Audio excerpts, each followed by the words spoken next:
Hi everyone, I'm here at the Gerson Clinic in Tijuana, which is actually more like Baja, California, because I can see the border from our viewpoint when we go down and walk to the beach. And I gotta say, I feel really truly blessed and fortunate to be here. Everybody here that, from people that prepare the foods to, coordinating all the services here, everybody is extremely kind and generous and caring and giving, and just makes you feel very well taken care of. So just a little bit about like the first couple days. I wanted to share something every day, but I've just been kind of focusing on what it is I'm doing and just trying to focus on the healing aspect of it all. But I definitely still wanted to share some things with you all. Drinking a tea. So from the moment I got here, my friend Manuel drove, and his girlfriend Rosie, they drove us across the border. And it was really like a 20-minute drive, literally get in the right lane. When you cross the border, hang a right, and you're just kind of like driving across the border for about 20 minutes, and boom, here we are. And we arrived at this facility, and we were greeted by, which I was surprised, we were greeted by a couple of really nice security guards. And the entire facility is very well protected and has great security 24/7. So they brought me in. I told them, I was a patient, and they brought me in and immediately took me straight to get my vitals taken care of, my weight, all of that. And then, they offered us some fruit because we kind of showed up in between lunch, breakfast and lunchtime. So we had some delicious fruits and a juice when we got here. And we really had a very smooth transition. Steve and I were really lucky. We scored one of the biggest rooms here that we affectionately call the honeymoon suite, because some of you may know we haven't gone on a honeymoon yet since we've been married. And we were just jokingly saying, well, this looks like our honeymoon, but it's more like a foodie moon, because all we're doing is eating and drinking juices. So I felt like the angels heard us say, honeymoons. They just kind of sprinkled a little room luck on us and hooked us up with a great big suite here. The food is incredible. I must say, I was struggling before with meals and, just feeling pretty full after a juice and not eating a lot. Mostly because I was just afraid to eat anything with sugar, anything that was processed. I couldn't even have like a traditional dressing on my salad. You got to be a little more creative when your life depends on it, I guess. And, my best friend Inga, she was staying with us and, helped us cook. Actually not cook, but like prepare foods. And anyhow, I just definitely getting into the groove of all of the eating. I mean, it's definitely, you're consuming a lot of produce and nutrients, so it's been an adjustment, I guess you could say. And today was the 4th day that we've been here, and I must say I woke up really very emotional. And they say with this detox, you're going to experience a wide range of emotions and feelings and body movements and all that. And so I definitely felt the emotional push today, mostly because I woke up and saw that it was my grandma's birthday, and she's no longer with us. And she lost her battle to ovarian cancer in 2002. She did the traditional chemo and did one treatment, and maybe it worked for a little while, and then they were like, oh, here's a new treatment, this will totally work.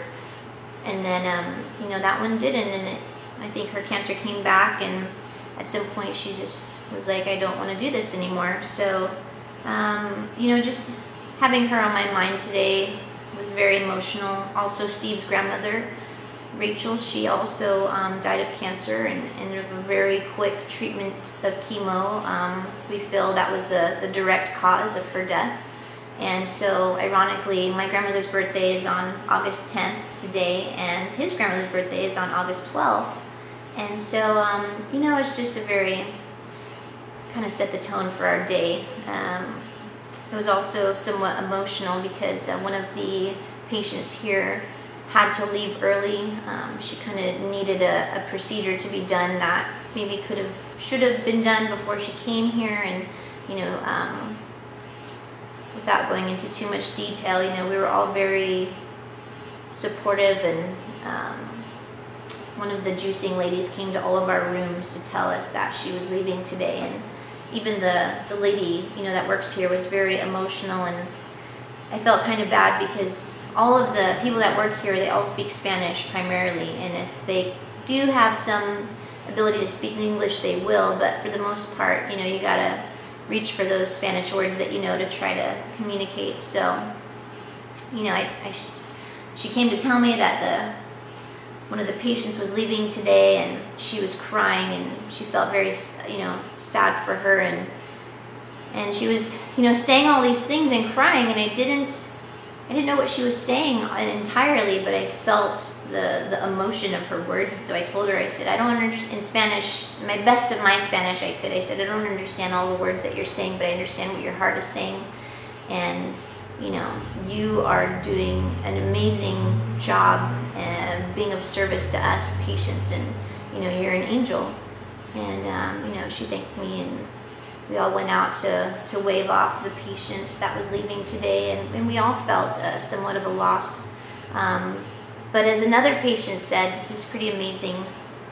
You know, he just reassured her that this is not the end all of her journey, and that, you know, things are going to work out once she gets some intervention in place that was needed. So anyhow, I'm digressing a little bit, but you know, I still have another 10 days, and in terms of how I'm feeling, you know, I definitely, every time I look at that, you know, enema bucket, and for my coffee breaks, I think, wow, I can't believe this is what my life is going to consist of for the next 2 years.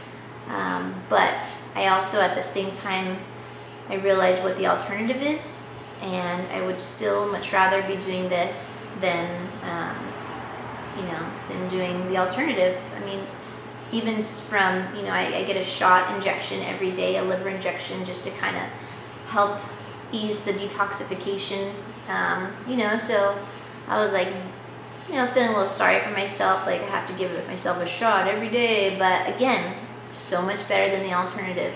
So for that, to be able to have a choice, I'm very grateful. You know, I was reading today that lymphomas are very receptive to this Gerson treatment. So I was really happy to see that, you know, I am doing my best to make this happen. And when I met with the doctor 2 days ago, we went over my lab work, and, you know, for the most part, everything's looking really good, and there's a few areas that we need to work on, but I think, you know, with the diet and with the juicing and the detoxing, I think we should see some really positive results by next week. So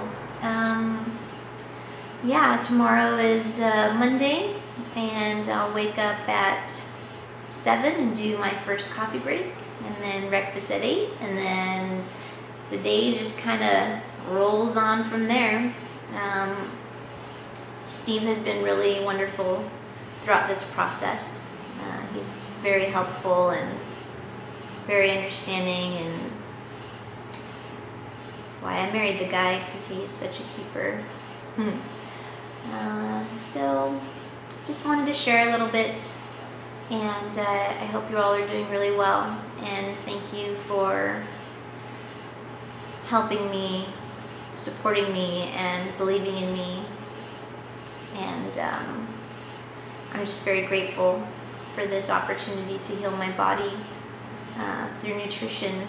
And, you know, unfortunately it took this push because I felt, you know, my life depended on it. But I wish so much more for all of us. You know, I wish we could really utilize our full potential, our full body potential. And it just takes little changes, and you just gotta stay positive and don't beat yourself up, you know, for certain choices. Just be aware of your options. And I gotta say, when I first stopped eating all my favorite foods like macaroni and cheese and bean burritos and, you know, enchiladas and all those amazing things that we like to eat, you know, I was getting really sad, and I felt like I was grieving a loss of my favorite foods. And you know, I don't feel that anymore because I didn't know what I was going to eat. I didn't know what to eat. I was like, what am I supposed to eat? I can't even put dressing on a salad unless I make it from scratch. So these are just the things you have to do. But now I feel the change taking place, and a lot of it was just brain programming to, like, oh, I'm satisfied because I just ate the slice of pizza, you know, it was so good. But really, all the good was just in my mind, and that action of chewing, you know, and the flavors, it was all brain satisfaction, but there was no body satisfaction. And I feel that when you start to make these changes, you know, it is hard at first, no doubt about it. I'm not going to say it's easy, because it's so not. It's like, you know, like it's a death. It really feels like, you know, I was grieving the loss of macaroni and cheese, and if anybody who knows me, like, knows I love to make homemade macaroni and cheese. It was my grandmother's recipe. It was just made me so happy to eat, you know. And it's just, there's more important things out there than macaroni and cheese and bean burritos. So you'll get there if you choose to.